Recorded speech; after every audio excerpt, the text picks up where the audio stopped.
I went out, explored, and had a great day. A few hours later, I came back to change for dinner.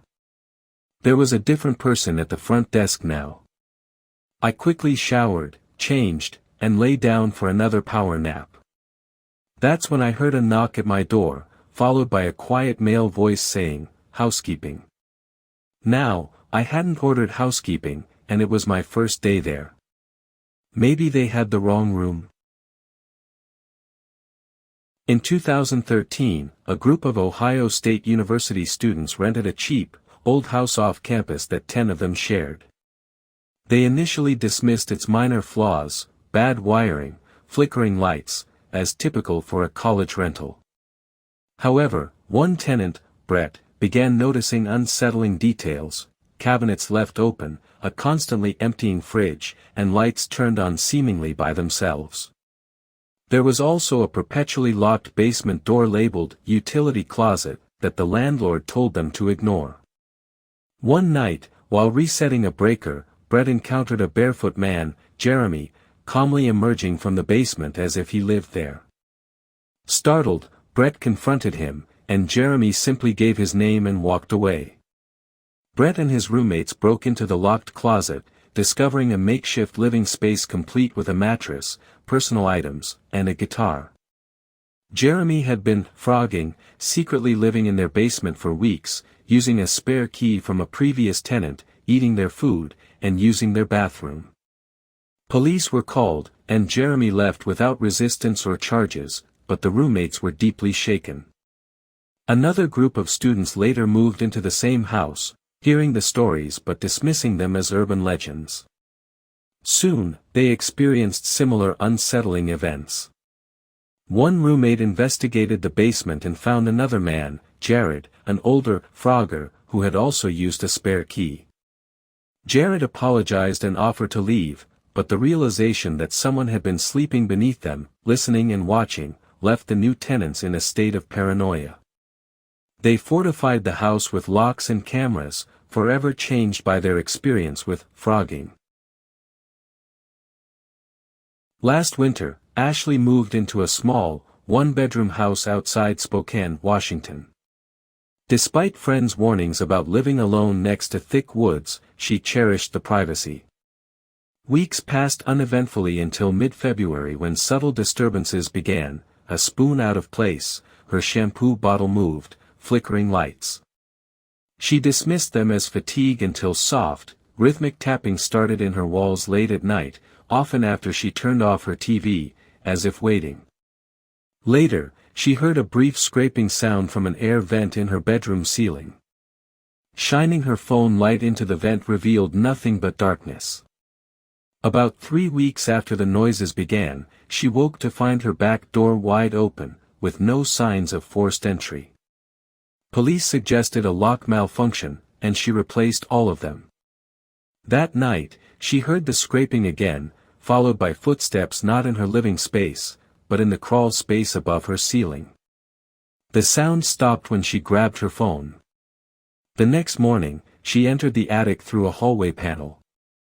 Amidst insulation and old boards, she found a plastic water bottle, an empty granola wrapper, and a rolled-up sleeping bag. Someone had been living there. She fled and called the police. This time, officers conducted a full sweep and found a man hiding in a narrow wall cavity behind her bedroom closet.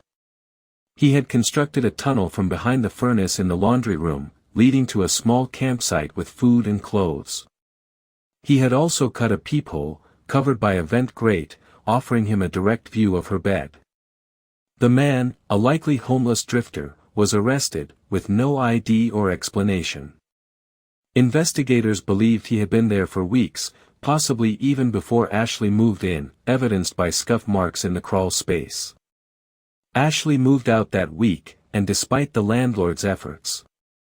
Neighbors reported that a young couple who moved in months later quickly moved out, and the house remains empty to this day. In Denver, Colorado, 1941, 73-year-old retired railroad auditor Philip Peters lived alone while his wife was hospitalized.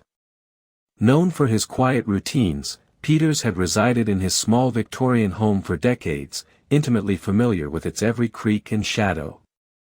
What he didn't know was that someone else was also learning the house's secrets: Theodore Coneys, a local man in his early 60s who was desperately ill and homeless. Coneys, once an acquaintance of Peters, entered the seemingly empty house and discovered a small, barely accessible crawl space in the attic. He decided to live there. For weeks, Coneys remained unseen, only venturing out when Peters was gone to steal small amounts of food, water, and newspapers, leaving only faint creaks that Peters attributed to the old house. One night, everything changed. Peters returned home early and heard movement upstairs. He climbed the stairs and was met by Coneys, emerging from the attic. Startled and desperate, Coneys attacked Peters with an iron stove shaker, beating him to death before retreating back into the attic. When police arrived, they were baffled: no forced entry, no missing valuables, and the doors were locked from the inside. They dubbed it the Ghost House Murder, and the case went cold for months. All the while, Coneys remained in the attic, living feet above the crime scene. Eventually, neighbors noticed signs of activity in the supposedly abandoned home and called the police again. Officers heard a noise above and found Coneys in the cramped, blackened crawl space. He was filthy, emaciated, and appeared to have gone insane, having survived for over 5 weeks on stored food and tap water, emerging only to pace and peer through ventilation grates. He confessed on the spot, earning him the moniker, the Denver Spider-Man, from the press. He was sentenced to life in prison, and the house was never occupied again. In 2012, a woman in South Carolina, living with her 5 children, began experiencing strange occurrences shortly after ending a tumultuous relationship with her ex-boyfriend, a man with a history of erratic behavior and jail stints. Lying in bed one night, she noticed nails in the ceiling pushing downwards, accompanied by scratching, faint thumps, and what she thought was whispering. She initially dismissed these as stress-induced imaginings, but the incidents escalated: objects subtly moved, food disappeared quickly, and she woke one morning to insulation debris on her bed. Finally, she sent her nephew to investigate the attic. What he discovered shocked them all: her ex-boyfriend was living there. He had fashioned a tiny makeshift living space beside the heating unit, complete with a bed made from coats and blankets, and had been spying on her through a vent directly above her bed.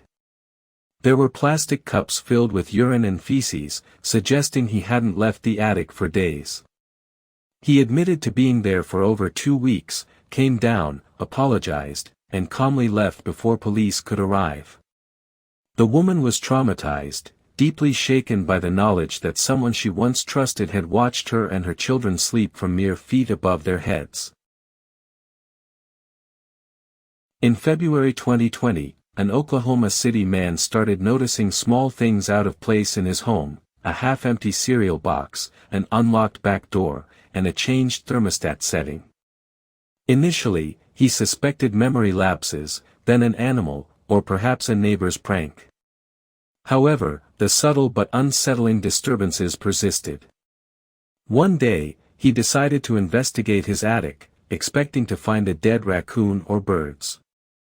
Instead, as he poked his head through the hatch, his flashlight revealed a horrifying sight: a mattress, a pile of clothing, and a man in his 30s, unkempt and fast asleep. The homeowner backed away and called the police, holding the intruder at gunpoint until they arrived. Investigators later learned the man had climbed an exterior staircase and entered through an unused rear attic door, living in the home for nearly a week undetected. He survived on pantry food, snuck into the bathroom when the homeowner was out, and returned to his hiding spot like a ghost each time. He had no connection to the homeowner and offered no clear motive beyond desperation. He was arrested and charged with unlawful entry. Though unharmed, the homeowner stated the experience forever changed how he viewed his own house, unable to sleep peacefully knowing how close someone had been to him, completely undetected. Lisa Leihart moved into a small 1950s house outside Portland, Oregon, earlier this year, seeking a fresh start after a breakup. The house, though creaky, was quiet, cozy, and just enough space for her and her dog. She initially loved the solitude, but after about 2 months, things felt off. At night, while in bed, she began hearing soft, muffled breathing, as if from someone with a heavy chest cold, always emanating from the wall directly beside her bed. She moved her nightstand but found nothing, just an old, blank wall with a strange, bolted-shut square panel near the baseboard. The breathing continued, followed by other sounds, quiet tapping like fingers on wood, usually between 2 and 4 a.m. One night, lying still, she heard a whisper from inside the wall, making her flee to a friend's house. Her friend joked about a haunting, but Lisa knew it wasn't a ghost, it sounded too real. She started sleeping on the couch, but even then, she sometimes heard faint sounds, like someone crawling through insulation. After a week of avoiding her bedroom, she finally decided to confront it. She used a crowbar on the small square panel, which came off easily as the screws weren't even holding it. Behind it was a dark cavity that opened up further, revealing a roughly 3-foot wide crawl space stretching into darkness. Leaning closer, she shined her phone flashlight into the space and saw a man sitting in the far corner, knees to his chest, filthy, pale, and with wide eyes fixed on hers. He didn't move or speak, just stared, as if he had been waiting. Lisa screamed, dropped her phone, and ran. The man didn't emerge, but when police arrived and searched the crawl space, he was gone. Inside, they found evidence he'd been living there for weeks, a sleeping bag, plastic bottles filled with urine, food wrappers, and hundreds of drawings etched onto the wood and insulation with pencil and charcoal, most of them of a woman, presumably Lisa. The man had accessed the crawl space through a forgotten storage hatch in the basement utility closet, leading directly behind her bedroom walls to the spot where the breathing had come from. He had likely been watching and listening to her sleep. The police never caught him, speculating he might have been homeless or something worse, someone who had picked her at random and knew how to stay hidden. Lisa moved out immediately, is still in therapy, and hasn't lived alone since the incident.